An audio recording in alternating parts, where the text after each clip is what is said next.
Well,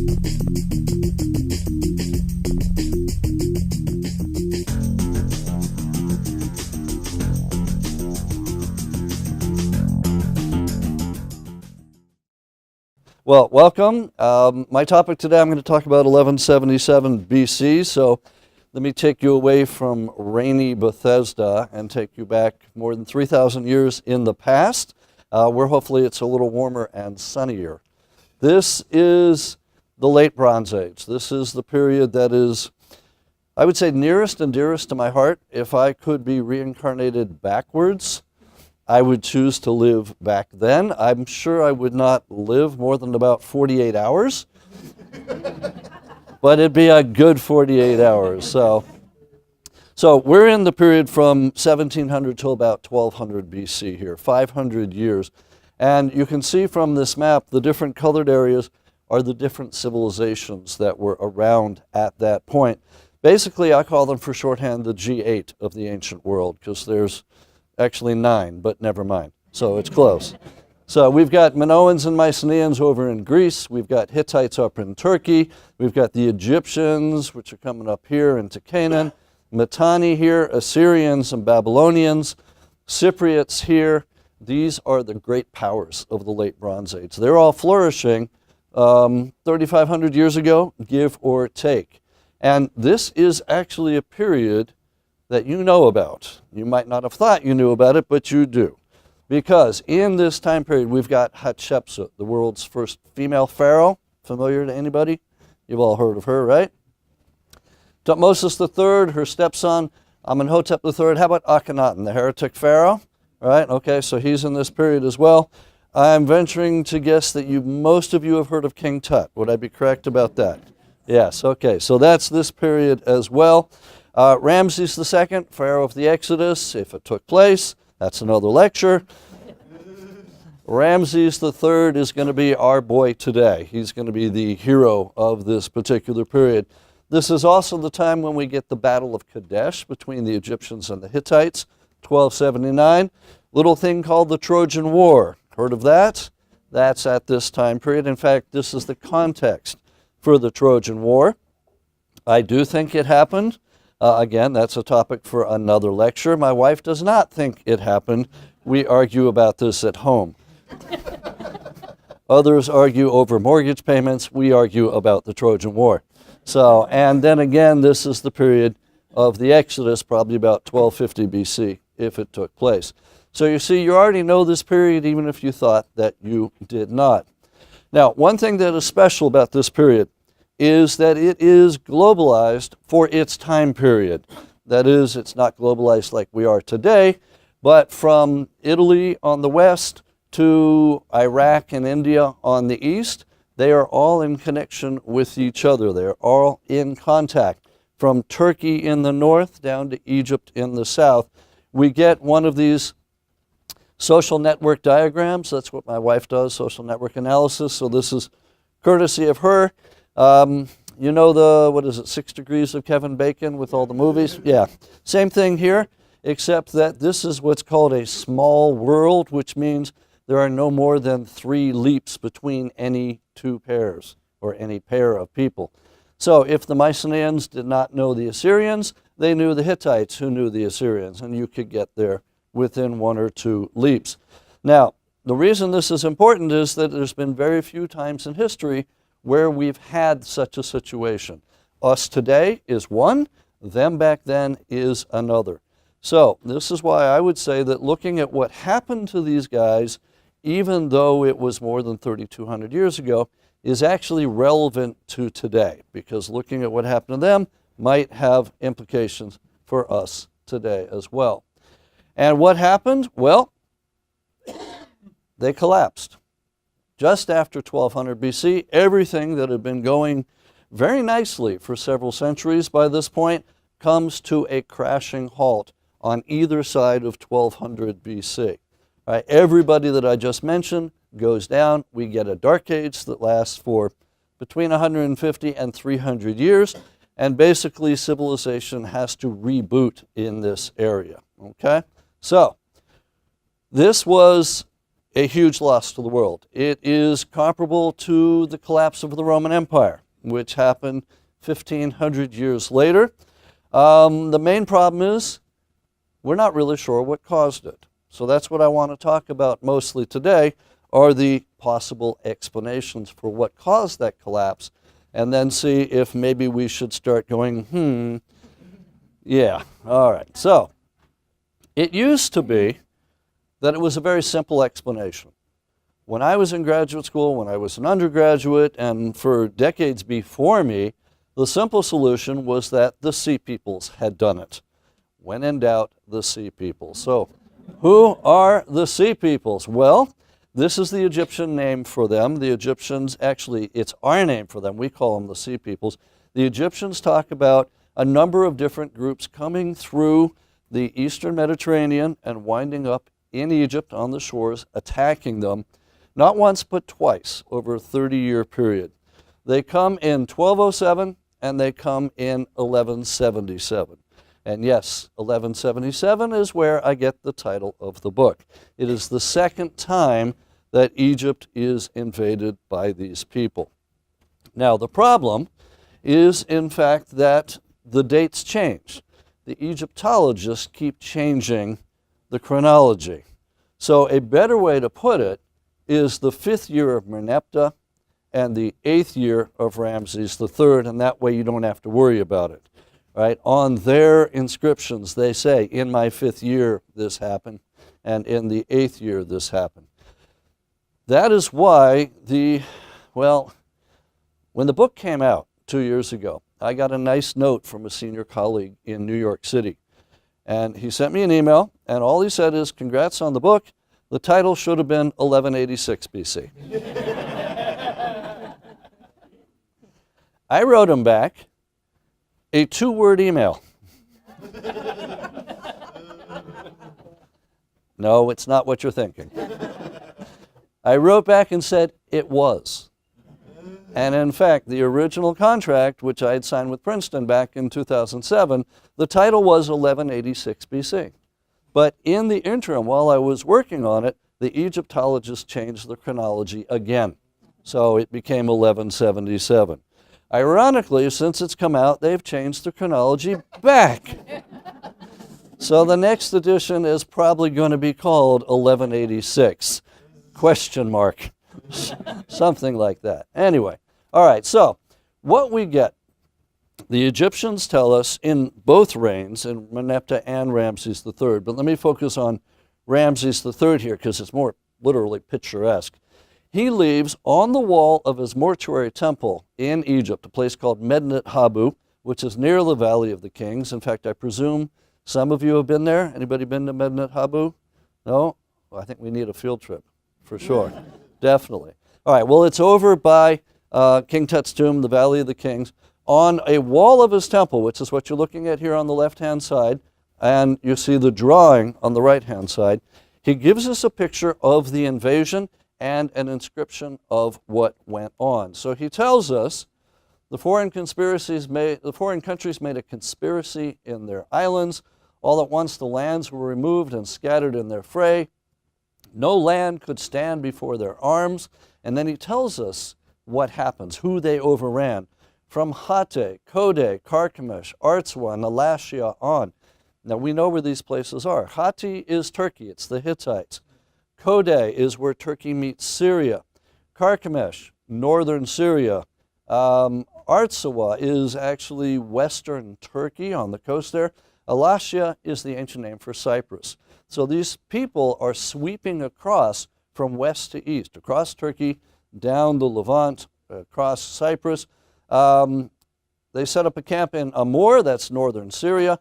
Desolated its people, its land was like that which has never come into being. They were coming forward toward Egypt.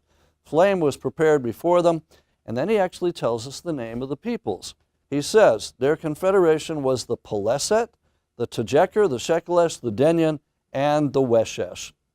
So he gives us, how many is that? 1, 2, 3, 4, 5 right there. There's another 6 that are mentioned the first time back in 1207. 2 of them overlap, so there's a total of 9 separate groups that come twice in those 30 years. So, where are they from? What are they doing? What happens to them? Well, we're told part of that. Ramses, in another inscription from a couple years later, he says, I overthrew those who invaded from their lands. I slew the Denyen who were in their isles. The Tejeker and the Peleset were made ashes. The Shardana and the Weshus of the sea, they were made as those that exist not. So he beats them. And in fact, Merneptah had beaten them back in 1207 as well. So they come twice, they lose twice, they do not come a third time. That's it. All right? Now, the question is, where do they come from? And what do they look like? Well, what do they look like is easy because Ramses shows us the pictures. This is a picture of the Sea Peoples. In fact, if anybody is going to dress up for Halloween, here you go. Right, though it's actually, I've got a cheaper way to do it. When I was in grad school, the two people the year behind me, they came to our Halloween party with about 100 papier-mâché C's stapled to their clothes. We said, what are you? They said, well, we're Sea Peoples. So they won first place. So, true story. All right, so that's what they look like. The problem is, though, where do they come from? So, for instance, one of the groups is Shardana, the other is Shekelesh, Tejeker, Denyen, the names I just read to you. Can you think of any place in the Mediterranean, either eastern or western, that looks like Shardana? Sardinia, absolutely. So people think that maybe they're from Sardinia. Or maybe they went there afterward, one way or the other. How about Shekelesh? Any place in the Mediterranean? Got the same consonants? Forget about the vowels, but the same consonants? No, not Ashkelon, though that is an interesting idea. But no, somewhere near Sardinia? Sicily, absolutely, right. So Sicily. Tejeker is a little bit harder. We're thinking maybe the Troad or Sickles, so either Italy or Troy. Denyen, many people have suggested these are Homer's Danaans, so the Mycenaeans from Greece. The Weshesh, not sure. Ancient name for Troy is Wilusa, so maybe that's where they're from. The only one that we're pretty sure we know, and it was actually identified already by Champollion, the guy that deciphered hieroglyphics, is the Peleset. Anybody care to take a guess who the Peleset might be? Philistines. The Philistines. And in fact, the Bible says the Philistines came from Crete. So that would actually fit. So we may be able to identify where these people come from, but it's not for sure by a long shot. And in fact, the original people talking about this weren't sure if they, as I said, came from there or if they went there. All right, and that has not been decided either. What has been decided is that they said the Sea Peoples were responsible for the collapse. 1207, 1177, that was the answer. Gaston Maspero, a French Egyptologist, had already put this theory, it was a theory, actually it was a hypothesis, in about 1850. By 1901, it was solidified. And so every time an archaeologist excavated a site that was destroyed, they said, see, it's the Sea Peoples. The problem is, of course, that's backwards. That's not what you do.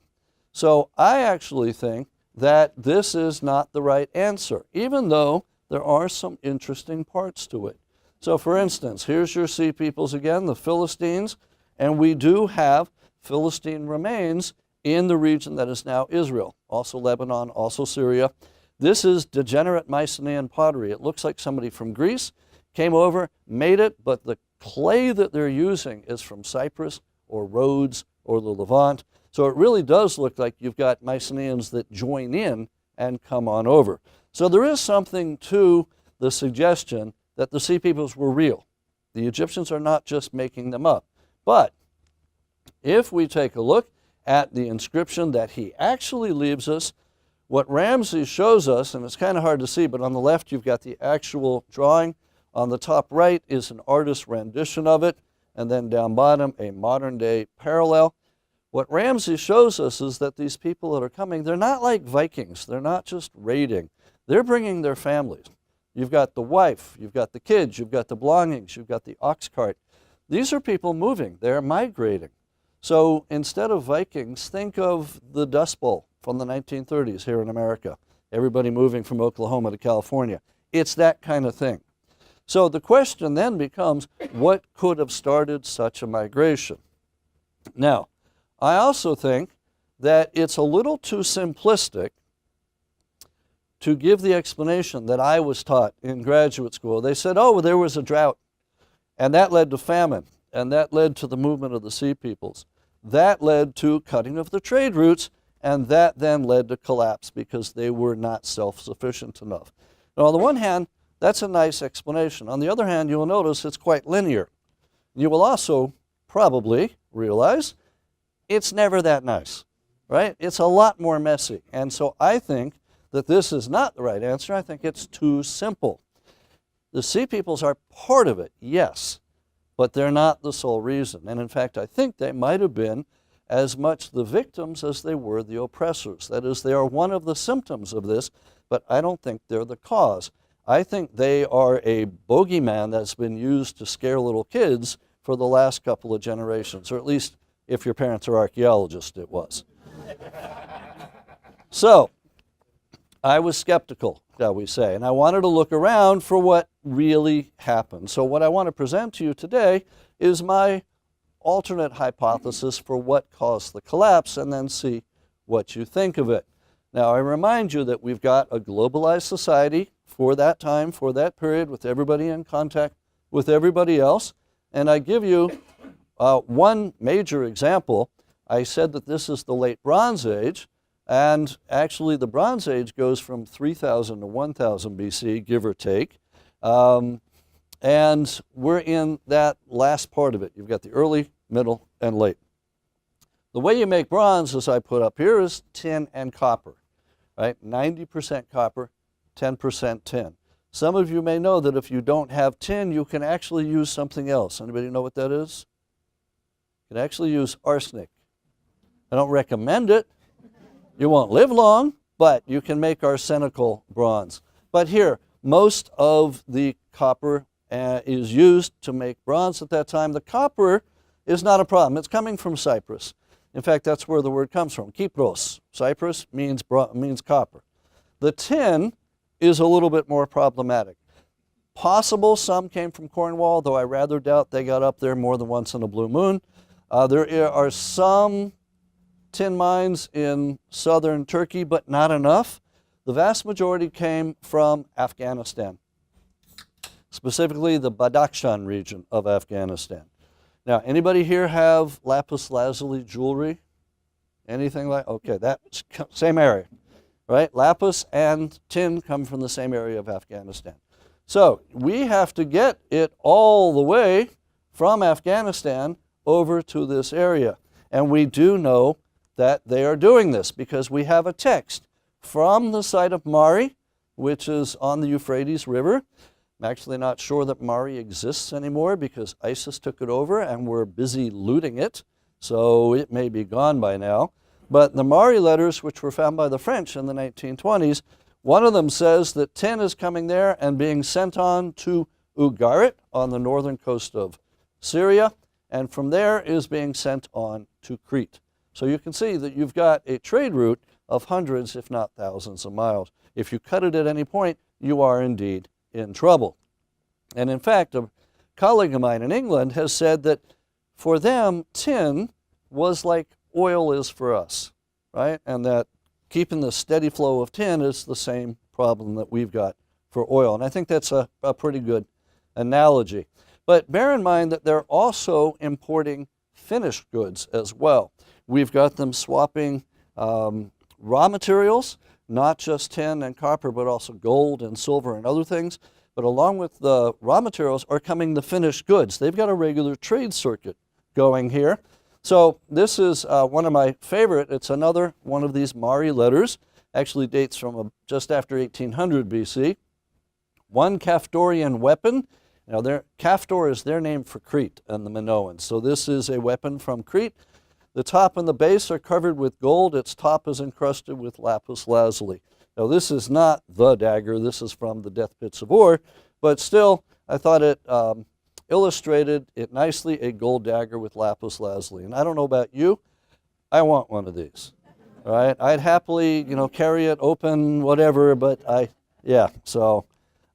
but I think my absolute favorite is another letter that says, one pair of leather shoes in the Caphtorian style, so Minoan shoes, and if you've been to Crete, you know those are probably sandals, though they could be boots, which to the palace of Hammurabi, king of Babylon, and yes, that is the Hammurabi, right, an eye for an eye, a tooth for a tooth, Bhakti limb carried, but which were returned. So these sandals come all the way from Crete to Babylon. They're given to Hammurabi. He doesn't like them, and he returns them. Why? I don't know. Too small?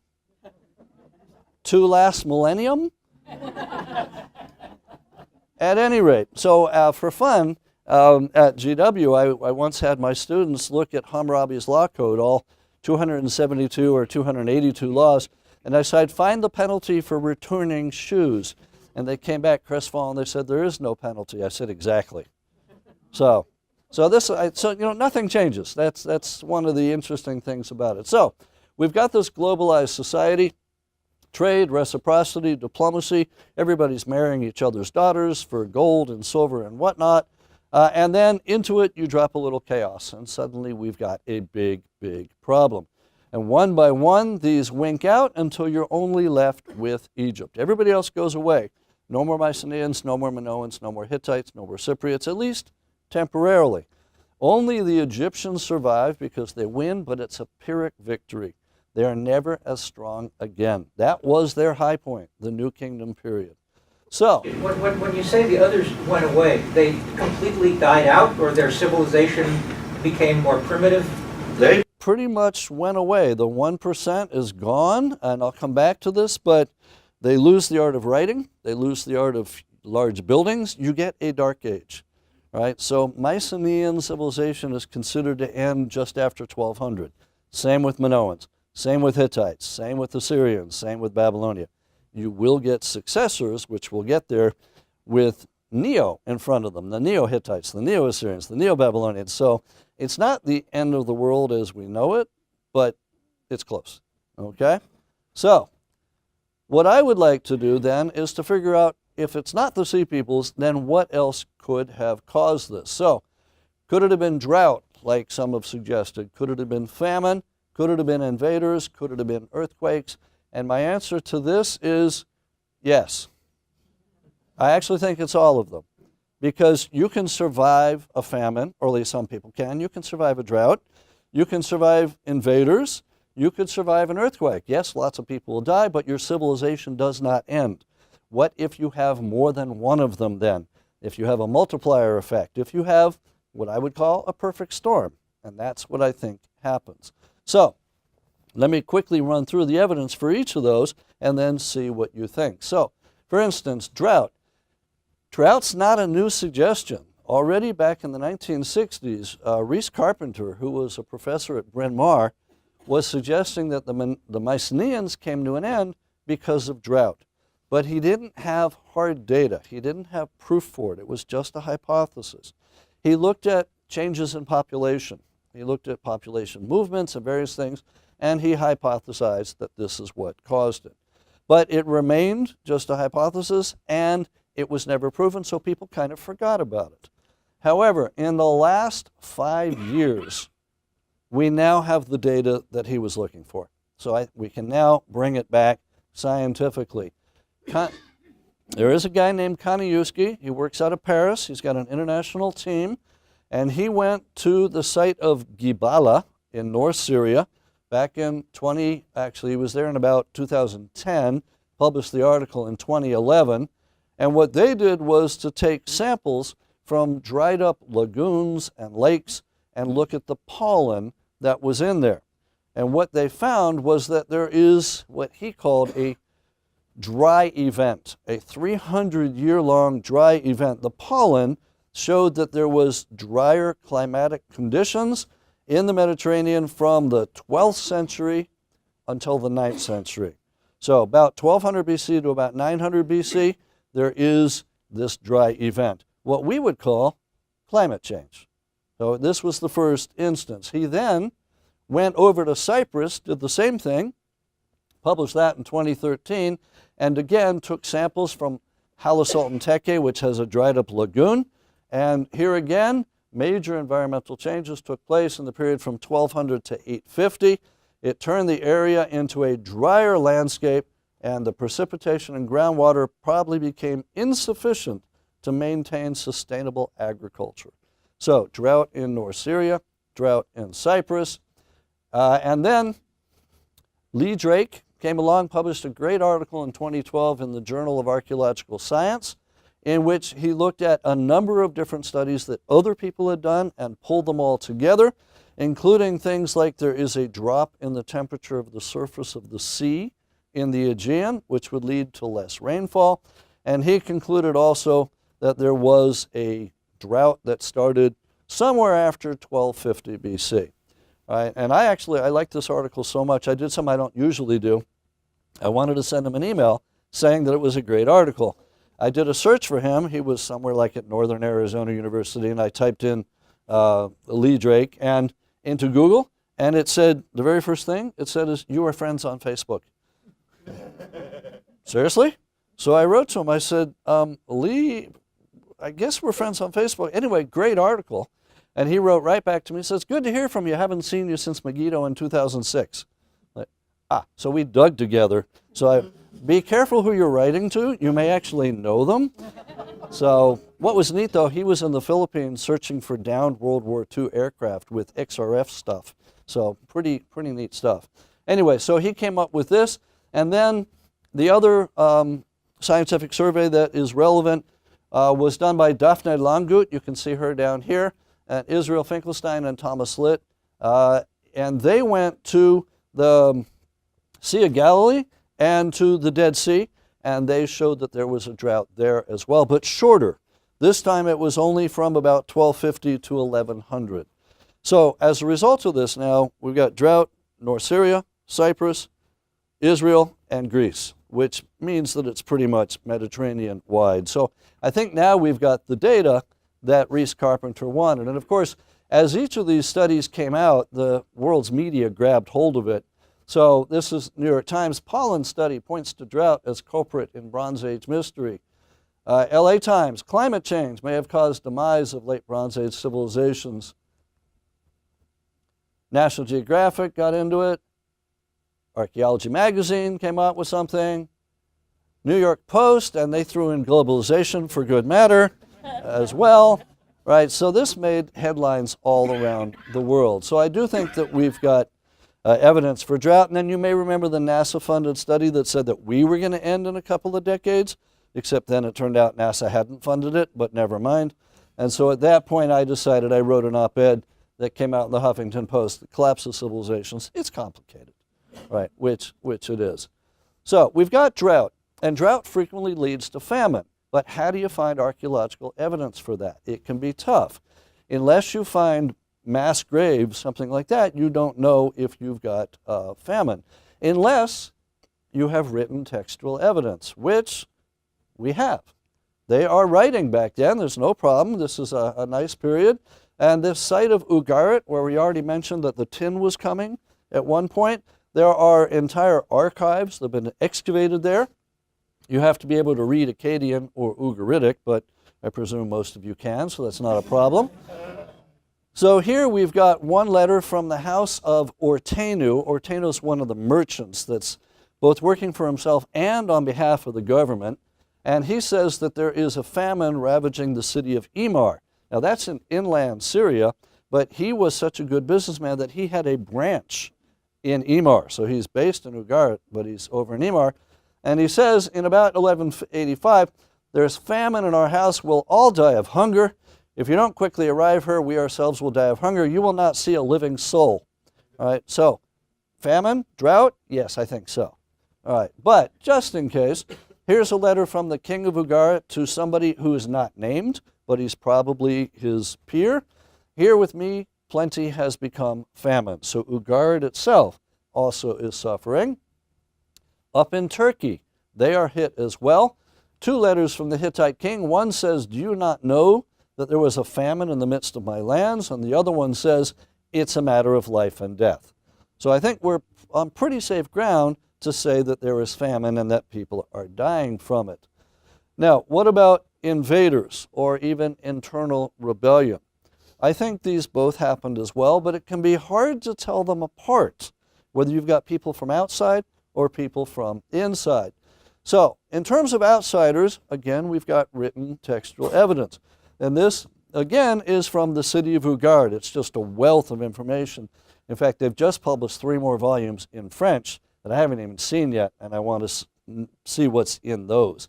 But here, this was found quite a while ago, and it reports on ships of the enemy. My father, now the ships of the enemy have come. They've been setting fire to my cities. They've done harm to the land. Doesn't my father know that all of my infantry and chariotery are stationed in Hatti, so they're up in Turkey? All of my ships are stationed in the land of Luka, and that's Lycia, which is southwestern Turkey. They have not yet arrived back, so the land is thus prostrate. May my father be aware of this. Now, the 7 ships of the enemy which have been coming have done harm to us. If other ships of the enemy turn up, send me a report. Now, I was taught in graduate school that this was found in a kiln being about to be baked before they sent it, which was fairly typical because then you can't change it. And that the city had been invaded again by other ships and it had been destroyed before this could be sent, which is a nice story, right? Too good to be true. It turns out upon re-examination that this was not found in a kiln. It was actually originally in a basket with about 70 other tablets that were up on the 2nd floor of the palace, and they fell during the destruction, toppled over, and then the basket disintegrated. So you're left with what looks like a kiln, but in fact wasn't anything like it. So if this is not being baked, what's going on? Well, we're not actually sure when this is from. It could be from this 1177, or it could be from the earlier one 30 years earlier in 1207. We're just not sure. So what had been a great piece of evidence goes away. But still, we can use it for outside invaders, regardless of which invasion it is. And then there's a private letter, one of the last that we know about from Ugarit. When your messenger arrived, the army was already humiliated, the city was sacked, our food in the threshing floors was burnt, the vineyards were also destroyed, our city is sacked, may you know it, may you know it. So somebody did come, and in fact, we know that Ugarit is destroyed. The archaeologists found about 6 feet of destruction level, and bodies in the streets, arrowheads embedded in the walls. It's definitely war. It's not like Mother Nature. Now, Kanievsky, in fact, looked at this when he was doing the drought at Gibala, and he looked at the destructions, and he probably said, sea peoples. And he actually published an article that said the sea peoples were there, to which I would respond, look, it's definitely destroyed at that time. Yes, the sea peoples are around, but you cannot say it's sea peoples. There's no little sign there that says the sea peoples did it. So they might have, but they might not have. And one of the reasons that I say this is because of the situation at Hatzor, which is in Israel today, but it was Canaanite Hatzor back at that time. That city was also destroyed at about this time, between 1250 and 1200. We know it's destroyed because all the mud bricks in the palace are burnt, cherry red and deep brown and all of that. But it could have been destroyed by any one of about 4 different groups. Egyptians, Canaanites, Israelites, sea peoples, or maybe even a 5th possibility, internal rebellion. Now, one of the co-directors, Amnon Ben-Tor, who's actually going to be coming to this area and lecturing in November on Hatzor, so keep your eye out. I think he'll be at the JCC, might be at Basanova, if you're familiar with those. He says it's not Egyptians or Canaanites, because in the destruction at Hatzor, there are Egyptian statues and Canaanite statues, and both of them are defaced. The arms hacked off, the noses mutilated. And he says Egyptians would not do that to Egyptian statues, Canaanites would not do that to Canaanite statues. And then he says it's not the sea peoples, we're too far inland at Hatzor, which I would disagree with. Sea peoples got even further inland, but never mind. So for Ben-Tor, it leaves only Israelites, specifically Joshua. And in the Bible, it says that Joshua burned Hatzor to the ground. So for Ben-Tor, this is evidence of the Israelites and the Exodus. But his co-director, Sharon Zuckerman, who recently passed away, unfortunately, she said, no, it's not that at all. It's internal rebellion. And when Ben-Tor said, what's your proof? She said, look at what's destroyed. The palace is burnt, the temples are burnt, but the places where the regular people are living are not touched. The stores are not touched. She said this is what happens when the 99% try to overthrow the 1%. That's what you get. So she says it was an internal rebellion. I kind of like that thought process. My point, though, is if the two co-directors can't decide who destroyed their site, how are we supposed to, right? So yes, it could be outsiders, but it could be internal as well. But it could also be Mother Nature. It could be earthquakes.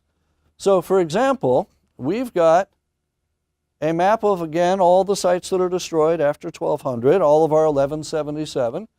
Everything that's an X is destroyed, but if you put on top of it a map of earthquakes that have happened in this region just since 1900, you can actually see that most of the sites that are destroyed are in active seismic zones. And in fact, there are faults going all over this region, including the famous one going right up the Rift Valley there with the Dead Sea and the Sea of Galilee. But you've got, for example, the North Anatolian fault line going right across Turkey. And this has done something interesting in the last 60 or 70 years. There have been earthquakes upon earthquake upon earthquake following one upon the other. And this is what's known in modern parlance by seismologists as an earthquake sequence. Namely, if you've got an earthquake and it doesn't release all the tension in the fault line, you'll have another earthquake very soon thereafter. It might be days, might be weeks, could be months, but you'll have another earthquake. If that doesn't release all the pressure, you'll then have another one, and another one, and another one, until the fault line is basically unzipped and all the pressure is gone. You will then have about 400 years before the pressure builds up enough to start the whole process going again. So this is a known feature for modern, and some people, the archaeoseismologists, the ones that study ancient earthquakes, say the same thing happened in antiquity, but there they've got a sexier name for it. They call it an earthquake storm rather than an earthquake sequence. And I think we've got one at about this time period because we can see earthquakes in this region from about 1225 to 1175. There's about a 50-year period of what look like earthquake damage. So for example, here's Mycenae, right, capital of the Mycenaeans in Greece. You've got the famous Lion Gate right here. But look off to the side here. Underneath the big Cyclopean wall, right here, you've got that kind of a slope there. Anybody recognize what that is? Because the geologists and seismologists looked at it and just started laughing. That's one side of a slip zone. That's part of an active fault. And they said the Mycenaeans built their capital city, or one of their capital ones, right on top of an active fault line. Who does that? Who builds a major city on top of an active fault? And then Amos Knorr from Stanford said, well, I'm from San Francisco. Yeah, yes. On that image, has that moved, since? It has moved. There have been numerous earthquakes, and yes, it has. Right. But it's not just at Mycenae, it's elsewhere as well. But when I went looking for evidence, because Amos Knorr and I worked together on this, we found evidence of earthquake victims at many sites. So for instance, this young woman, it's the same skeleton in both pictures. This stone right there was embedded in her skull when she was first excavated. She had actually sheltered in a doorway, which is supposed to be the safest place. In this case, the doorway collapsed and killed her. All right, so that's at Mycenae. Just about 10 kilometers away at Tiryns, there's another set, a woman and a child lying underneath a fallen wall. If you go across to Troy on the northwestern coast of Turkey, trust me, that wall is not supposed to look like that. Right? I was there about a year ago, took the same picture right there. Troy 6 is probably one of the cities of the Trojan War. It fits perfectly. It's 1250 BC, but it's destroyed by an earthquake. Same thing back at Ugarit, but this is a little bit earlier. This is a wall from about 1365. Ugarit seems to be hit by a number of earthquakes.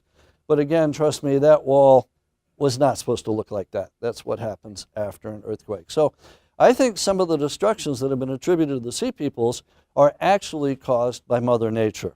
Right? So you've got some of that going on. And by the way, too, anticipating any questions you might have, the climate change, yes, it's also Mother Nature. The Hittites are not driving SUVs back then, right? So we've got Mother Nature doing some stuff back then. As far as cutting the international trade routes, I think this is what happens. I think it is part of the scenario. And we've got evidence for what had gone on before that. So for instance, Hatshepsut, whom I mentioned, she sends an expedition down to Punt. She puts it on her mortuary temple here. This would be about 1500 BC, give or take. She's even got pictures of what they saw down there and what they brought back. This is the queen of Punt down there in the bottom. And she even tells us that her name is Eti, E-T-I. So we know that they went down to Punt. The problem is we didn't know where Punt was. It could be Yemen, it could be Ethiopia, it could be any number of places. Turns out it is Ethiopia, or Eritrea, or Ethiopia, because of a baboon mummy in the British Museum, where they've analyzed it and said that that's the nice parallel. So that's kind of neat. They are also in contact in Egypt with Greece at that time. Here's a tomb painting from the tomb of Rekhmire. These are Minoans bringing gifts to Egypt. Same thing in another tomb. You got, looks like a decapitated bull's head. That's a Minoan vessel. So we've got international trade between Crete and the Egyptians. We've also got trade with the Mycenaeans, right? You recognize these, the Colossi of Memnon. This is Amenhotep III's mortuary temple, a little after 1400 BC. He builds this temple. It's now completely gone because the later pharaohs used it as a quarry to make their own buildings, right? Why go and cut stone when you can just rob a guy who's dead anyway? So the entire mortuary temple is gone, but there are still bits and pieces in here, including, you see the little feet right there. There were a line of about 10 statue bases, which once held statues that are about 10 feet tall. Colossi are 60 feet tall. These guys were smaller, just about 10 feet tall. And one of them has a list of names that's never been seen before in Egypt and never is again, at least most of them. The two names on the right here are like head names, like titles. One says Kaftor, and the other says, actually it says Keftiu, and the other says Tanaya. Remember I said Kaftor is Crete? That was the Mesopotamian, Akkadian name. In Egypt, it's Keftiu, same thing. Keftiu is Crete. Tanaya is mainland Greece. It's the Mycenaeans. So you've got mainland Greece and Crete on one side, and then 14 other names going around the base, and these are Amnisos, Festos, Mycenae, Knossos. Amnisos actually is on there twice. Kithra is on there. Napthion's on there. These are names and places in Mycenaean Greece. And like I say, these have never been seen in Egypt before, and they will never be seen again. When they were first identified in about 1965, the British Egyptologist, a guy named Ken Kitchen, he published an article in which he said, "I hardly dare suggest, but these names look uncomfortably like Mycenae and Knossos." Well, he was quite right. That's exactly what they were. So I actually think that when you take a look in Greece at what's been found, you've got Amenhotep III, the guy who made the statue base list. You have his objects at many of the sites that are listed on that statue base. So here are fragments of an Egyptian faience plaque with Amenhotep's name on it, found at Mycenae. In fact, there's about 10 of them found at Mycenae. Nowhere else are these found outside of Egypt except for here. You've also got a scarab with his name on it, found at Knossos, where the Minoans are, on Crete. So I think what we've actually got on the statue base, they're actually in geographical order if you look at it. It looks like a trip that goes from Egypt to Crete, up to mainland Greece, back to Crete, and then back to Egypt. I actually think that's why Amnisos is on there twice, because it's a round trip. So you're going from Egypt up to Crete, and they're like, okay, everybody out, coffee, bathroom, right? It's like being on the New Jersey Turnpike. Then they go around, so they're visiting the Minoans, who they've known. Then they go visit the Mycenaeans, who are new to them, and then they're like, okay, and last stop is again Amnisos, everybody out, use the bathroom, get a drink, and then we're heading back to Egypt. All right, so I think that's why. So can't prove it, but I think that's what's going on. And one of the reasons why I think this is a decent explanation, we have another text from Ugarit. It's called the Sinaranu text because it's a guy named Sinaranu. which, by the way, I wanted to name my child that. My wife objected for some reason. Thought he'd be unique, right? Sinaranu Cline, are you here? But no.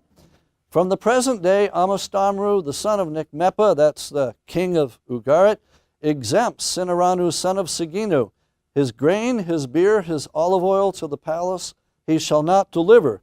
His ship is exempt when it arrives from Crete. So you've got a merchant named Sinaranu in Ugarit, North Syria, sending a ship to Crete, coming back with olive oil, grain, and beer, and when it comes back, he doesn't have to pay import tax on it. Right? I think this may be the world's first corporate exemption in history, right? But it does mean that we've got these ships going around, and in fact, we found one off the coast of Turkey. There's a ship that went down in about 1300 BC in a place called Uluburun. This is National Geographic's reconstruction of it. Cover story, December 1987, if you want to go check it out. This is what it looked like when they were diving down there. You've got almost, well, just about 300 ingots of pure copper from Cyprus, each of them weighing about 60 pounds. And actually, there's so much copper on board, you could have outfitted an army of 300 people with swords and shields and helmets and everything else. They've also got about 14 of these big blocks of stone, each with one hole in them. Anybody identify what those are? Anchor? Yeah, very good. Stone anchors. Absolutely. As one gets caught, just cut the rope and bring the other one up. In the meantime, you're using them as ballast and to balance your ship. Right. So there's about 10 tons of copper on board this wreck. There's my friend Nicole. She never wore a jacket, even though this is 140 feet below the surface. They could only go down twice a day for 20 minutes at a time. And director George Bass, who, it's a great name, isn't it, George Bass, for the father of underwater archaeology? Perfect name.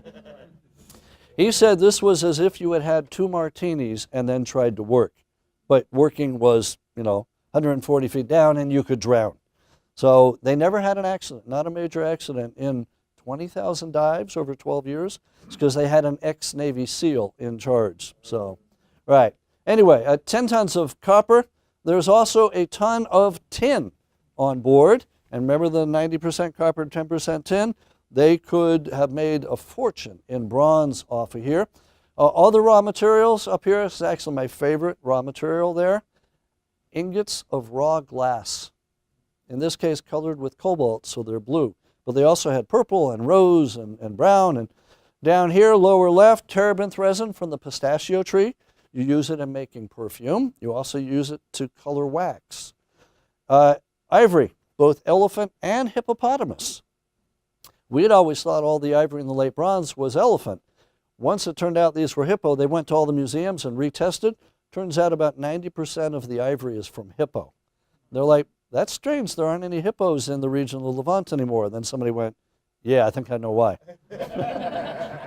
Right. And then some brand new Cypriot and Canaanite pottery that would have been delivered somewhere. So this ship it's a microcosm of the international trade of the time. There are 7 different cultures represented on board in terms of the goods, both finished and raw. So it's probably going round and round, but it could be a gift from one king to another. They could have been on a shopping expedition. I mean, we'll never know. We will never know. But it does show what's going on at that time. And in fact, we've got a letter from that period also. I will bring to you as a present 200 talents of copper. Now, what we've got on this ship is 300 talents of copper.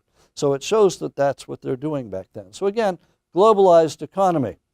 And I remind you about the copper and tin in antiquity. So to sum up, let me present 3 points that I think we can all agree on. So the first, would you agree that we've got a number of separate civilizations that are flourishing back then, from the 15th to the 13th, just after the 12th? Mycenaeans and Minoans, Hittites, Egyptians, Babylonians, Assyrians, Canaanites, Cypriots, they're all independent, but they interacted with each other. Have I persuaded you of that so far? We agree with that? No argument? Okay. Point number 2, it's clear that many cities were destroyed, which they were, and the late Bronze Age civilizations and life as they knew it came to an end a little after 1177. We agreed on that. Everything's destroyed? All right. Number 3, there is no proof as to what caused it, right? We agree with that as well. So what do? Well, people are still presenting the old simple explanation. In fact, just last November at our annual meetings, a very senior archaeologist got up and presented this. And I stood up and I said, this is too simple. And he says, yeah, you have a better idea? And I said, yeah, actually I do. So what I think we've got here, I think that, again, as I said at the beginning, if you ask me, are there droughts? I would say yes. Are there famines? I would say yes. Earthquakes? Yes. Invaders? Yes. Rebellions? Yes. Each of these is a stressor. Each of them is a driver, and you react to each of them in a different way. But I think there's not one, there's not two. I think there's all of them. I also think you could survive one. You could probably even survive two. Maybe even three at the same time if you're pushing it. But 4 or 5, you're like, all right, I give up. I'm dead. All right? So I think what we've got then is a domino situation, because they are so interlinked that when one goes down, it influences the other. So especially if the Cypriots went down, that affects the copper supply for everybody. The Hittites go down, the Mycenaeans go down, and then I think we've got this, kind of like a multiplier effect going on here. But I also think that we've got other things going on as well. So, for instance, what we're really talking about here is a systems collapse. Literally, the whole system collapses. Now, this is a known situation. It's happened elsewhere as well. In fact, Colin Renfrew, a very famous British archaeologist, back in 1979, defined systems collapse. He says, it's when your central administration collapses, it's when your traditional elite disappear, your centralized economy collapses, and you get lots of settlement shifts and population decline. And that's exactly what we see here. So what we've got is a systems collapse. But we've also got then to take into account a systems collapse doesn't just happen in 1 year. And that's actually why the title of my book is misleading, and I fought the publisher for the entire time I was writing it, because I said 1177 is not the year when it collapses. It takes a century. And so he says, well, what would you rather? I said, 1200 is very different from 1100, which is totally different from 1000. And he says, well, that's correct, but that's a terrible title. And it won't fit on the book. And I said, okay. So the way I see it is 1177 is shorthand. Just as we say that 476 is when the Roman Empire collapsed, which is, of course, not true, right? It took most of the 5th century AD, and even then, the Eastern Roman Empire keeps going for another 1,000 years, and still we say Rome collapsed in 476, or at least that's what we tell the kids in 6th grade. 1177 for me is the same thing. It's a hallmark, it's a bench, right? I know it didn't happen that year, but that's a good way to refer to it. So shorthand, if you will. And the thing is, when you have such a systems collapse, there's usually there's no smoking gun. And in fact, on Amazon, that's one of the major complaints from the people that have bought the book. They said, he didn't give us the answer. I said, actually, I did. The answer is there's no answer. We're not sure yet. They're like, well, where's the smoking gun? I said, we don't have it yet. So in the paperback version, I've got a new afterword that came out when it came out about a year later, in which I say something like no smoking gun or something like that. But the other thing, though, is that when you have a dark age, which always follows a systems collapse, you will then have romantic stories about the past, right? And so think of Homer and the Trojan War. You've got exactly this. So I think that's what we've got here as well. Now, in terms of our takeaway, what lessons can we learn? Is there a lesson for this, for us today? I think the answer is yes. So for instance, are we facing a situation that is similar today? Is there climate change? Well, we could argue all night about that, right? But let's say for argument, yes, at least some. Are there famines and droughts in the world today? Yes, of course there are. Earthquakes? Yes. Rebellions? Yes. I think the only thing that's missing are sea peoples. And in fact, I think we've got them too. Because I think on the one hand, ISIS are the sea peoples, busy destroying everything.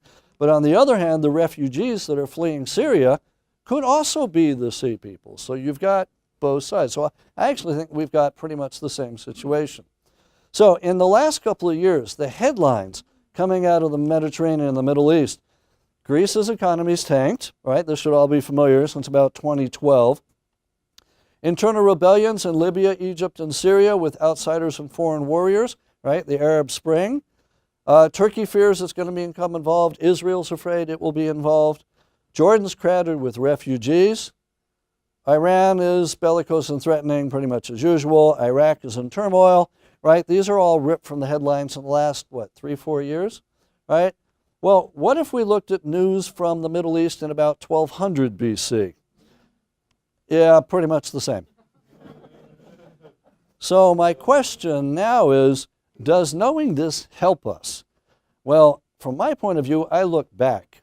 Many of you probably look forward. So can we use this, knowing what happened to them 3,200 years ago, and knowing we may have some of the same symptoms, what do we do about it? Or we just say, it's history, it never repeats itself. I think maybe it does. Different actors. Thank you.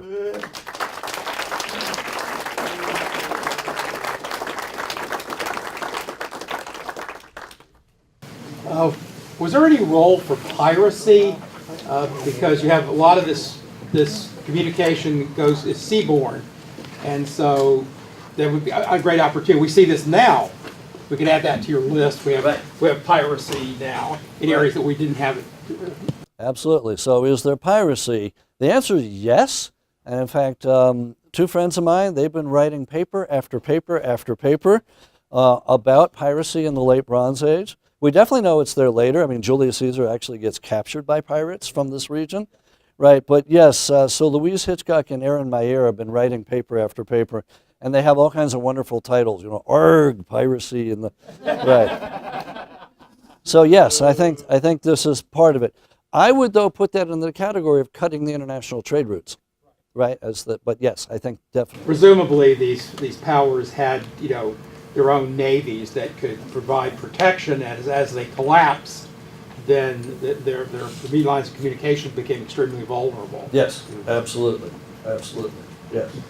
So what are the modern problems that as someone gets attacked, their allies have to help? Was that a problem then too? They did have mutual defense treaties. Yes, in fact, there is a very famous one called the Shashamuru Treaty, which dates to about the same time period, where the Hittites are allying, from Turkey, are allying with the Assyrians from what is now Iraq, northern Syria, and they say, let no ship of the Ahiyawa go to him. Ahiyawa are the Achaeans, the Mycenaeans, and so they've actually set up an embargo, but they also say, if you are attacked, we will come to your defense. If we are attacked, you will come to our defense. And we have other ones too, especially with Willis Troy, same sort of thing.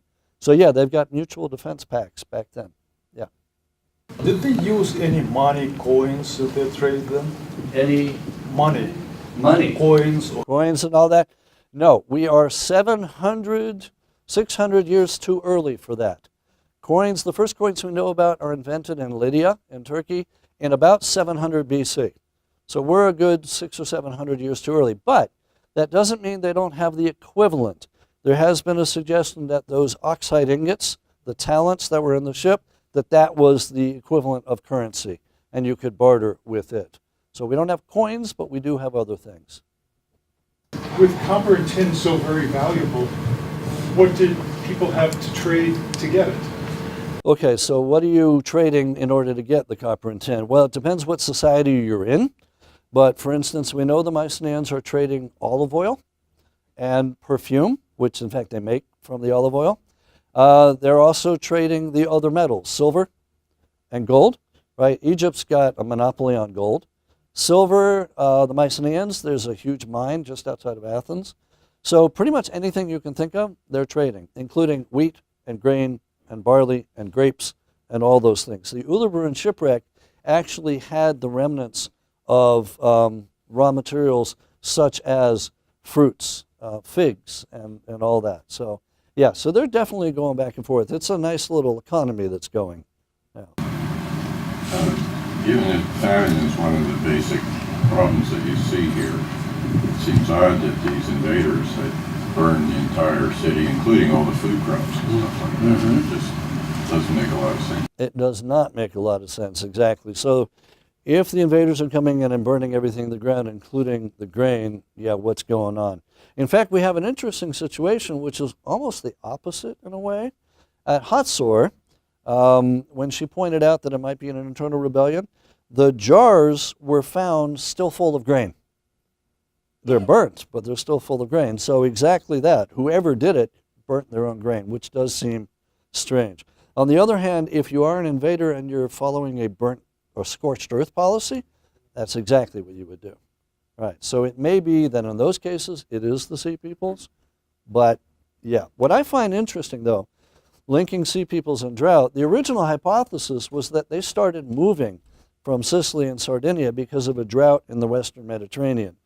If so, they were extremely unlucky because by the time they got to the Eastern Mediterranean, there's a drought there. So maybe these people just brought the drought with them. I don't know.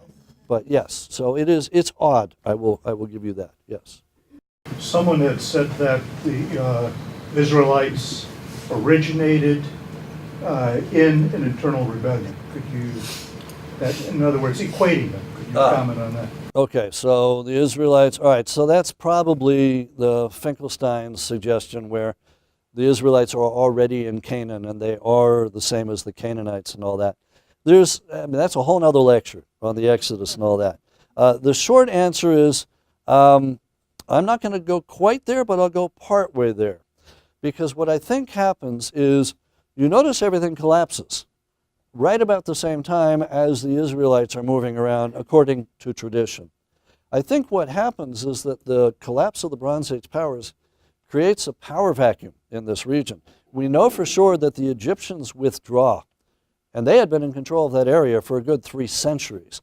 And when they withdraw, and if the Canaanite cities like Hatzor go down, when the Israelites come in, I think they took advantage of an empty land, smoking ruins, and that they simply claim credit for themselves.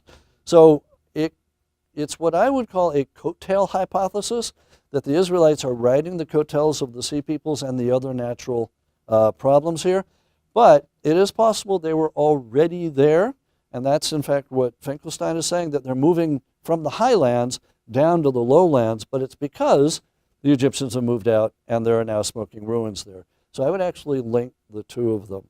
So in terms of the Exodus, and I do mention this briefly in the book, I simply say that I think if it happened, it happens now, and it's because they take advantage. Otherwise, I don't think there's any way the Israelites would have been able to take on the Canaanites. There's no way.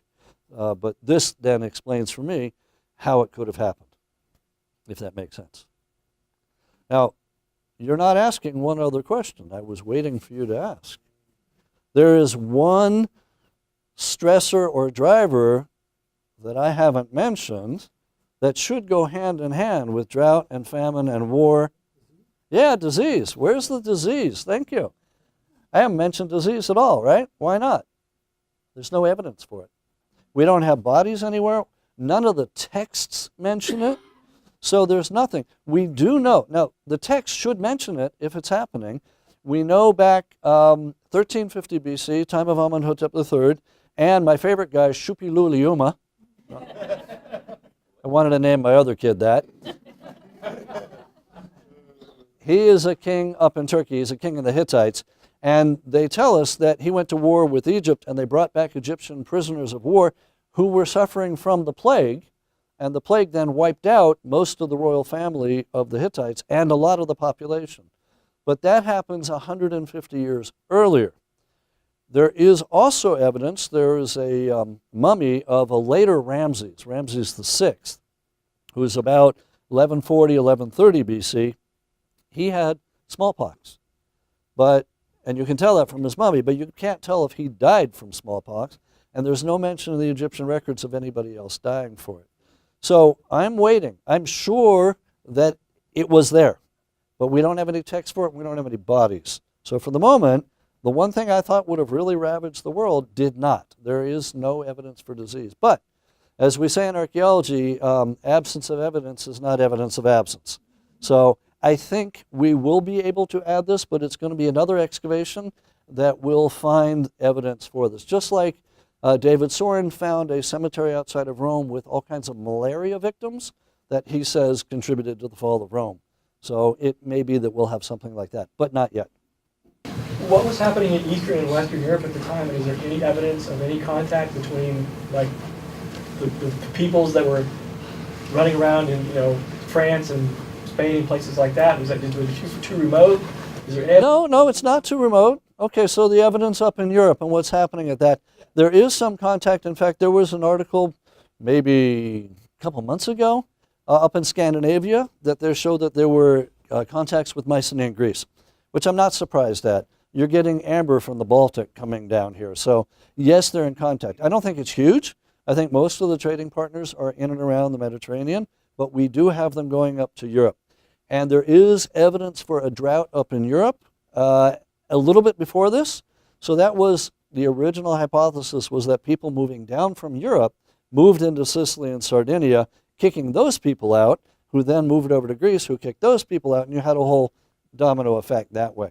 So the events in Europe will affect them to a certain extent, but there isn't this globalized connection like we have with these guys here. I would say the contacts are intrepid explorers or somebody who's dead set on getting amber. So I do think the events up in Europe affect them to a certain extent, but not in a calamitous fashion. How does the explosion of Thera fit into this time frame? How does the explosion of Thera fit into this? It does not. And the reason I say this, you're familiar, Santorini, Thera is about 70 miles north of Crete. It does blow up, for sure. And it used to be thought that it ended the Minoans and all this. The problem is that radiocarbon dating has now pushed the explosion back. It's now dated to 1628 BC, so the 17th century. So it probably did have an impact on the Minoans at that point, but it does not end civilization as we know it because, 1628 down to 1177, that's quite a few centuries there. So, but that is the number two question that I get on Amazon. How come you didn't talk about Santorini? And my answer is, I do talk about it, it's on one page, and I say it's not related. But still, everybody wants it to be related because it's an easy solution, right? Or not so easy, but people tend to link it to the Exodus with the parting of the Red Sea and this and that. Again, problems there too. There's a couple hundred years in between, so you'd have Moses raising his hand for like 200 years, which is a little long. So, right. Anyway, yes. You say writing was lost, so I know that like a lot of languages we don't even have the translation for them. But were there people then who like still used it just sparingly, or was it totally just not there? Those languages are not. Right. Okay. So let me qualify that. What happens at this point? The elite in Egypt and everywhere else, you only have about 1% that can read or write to begin with, right? So the scribe, even the kings couldn't read or write. So when your scribal class goes away, you forget how to write. Now, it does not take long to pick it right back up, but what gets picked up are different things. So for instance, into this same power vacuum, you get people moving sometimes right away. So we haven't even mentioned them, but the Phoenicians move into this power gap at the same time as the Israelites do. Phoenicians are on the coast of what is now Lebanon, Syria. In fact, they're probably the survivors of the Canaanites because Canaan and Phoenicia, they both mean purple. So they're probably the survivors. And the Phoenicians have this little thing called the alphabet, right? And now at Ugarit, they had already been experimenting with the alphabet. When they went down, that went away. But the Phoenicians step in right away, maybe as early as the 11th century. So we've got a gap, I would say, of about 100 years, but after that point, the Phoenicians come in. But still, other places like Greece, Dark Ages keep going till 900, 800. But by the time we come out of it, the Phoenicians have successfully exported their alphabet not only to Greece, but also to Italy, right? So we've got the Latin alphabet that we use to write English today, but it's the same sort of thing that we've got for Greek. So there are different periods out of which everybody comes. And in fact, I'm about to agree to write a sequel, which is called Phoenix from Darkness to Democracy. Because out of all this, we eventually get new inventions like iron, democracy, monotheistic religion. So I actually have said in the past, and I would agree with it, that, and I end the book this way, that sometimes you need a wildfire to burn away the old growth and get things started new, and I think that's what you've got. We would not be here today doing the things that we do if these guys hadn't collapsed. So it's because they collapsed that we are doing what we do today. So I'll stick around and answer more questions, and I think there's some books, so if you want, but thank you very much.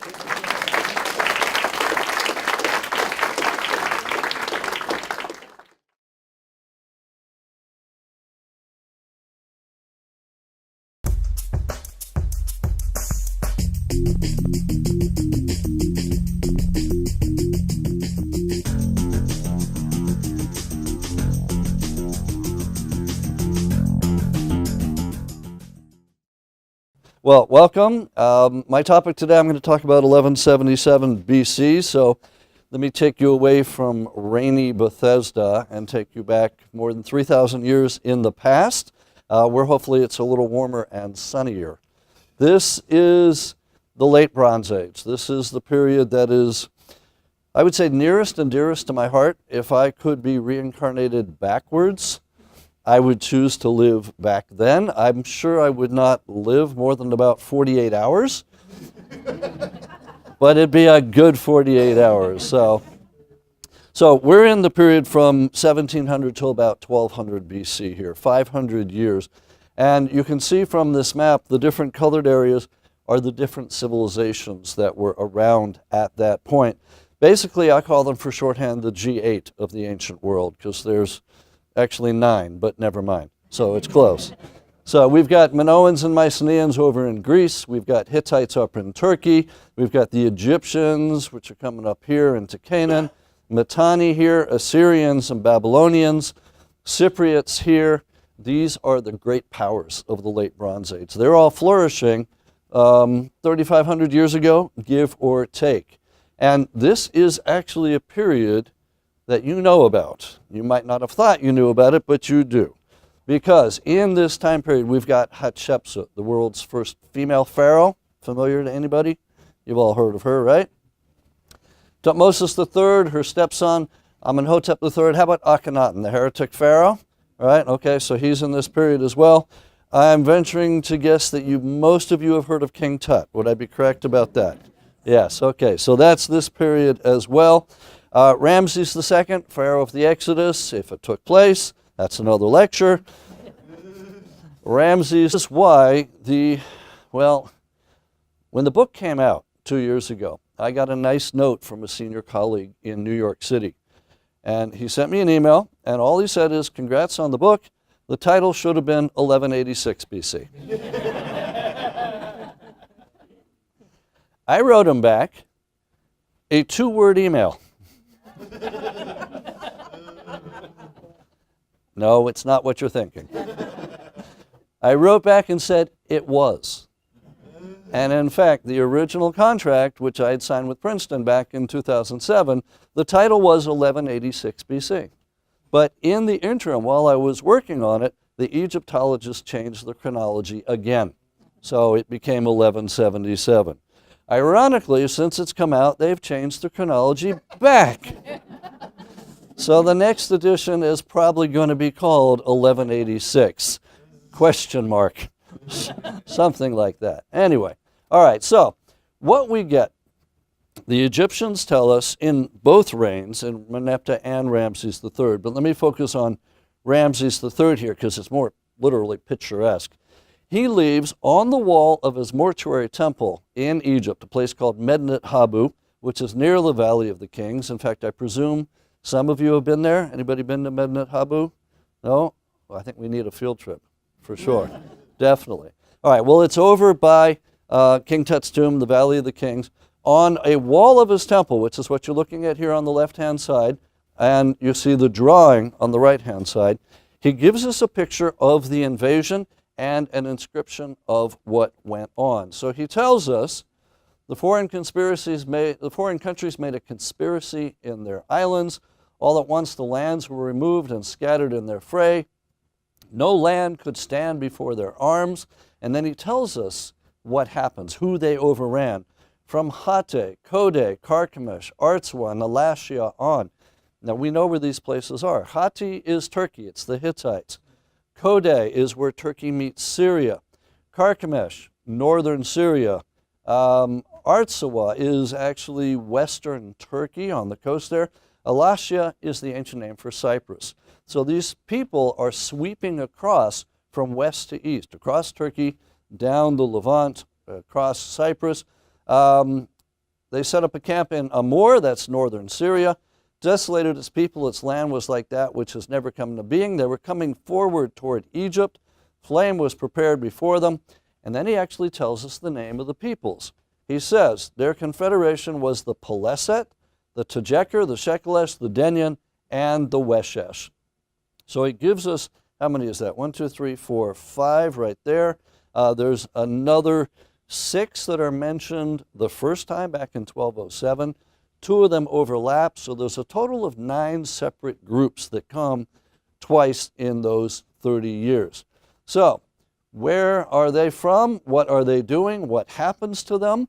Well, we're told part of that. Ramses, in another inscription from a couple years later, he says, I overthrew those who invaded from their lands. I slew the Denyan, who were in their isles. The Tajeker and the Peleset were made ashes. The Shardana and the Weshesh of the sea, they were made as those that exist not. So he beats them. And in fact, Merneptah had beaten them back in 1207 as well. So they come twice, they lose twice, they do not come a third time. That's it. All right? Now, the question is, where do they come from? And what do they look like? Well, what do they look like is easy because Ramses shows us the pictures. This is a picture of the Sea Peoples.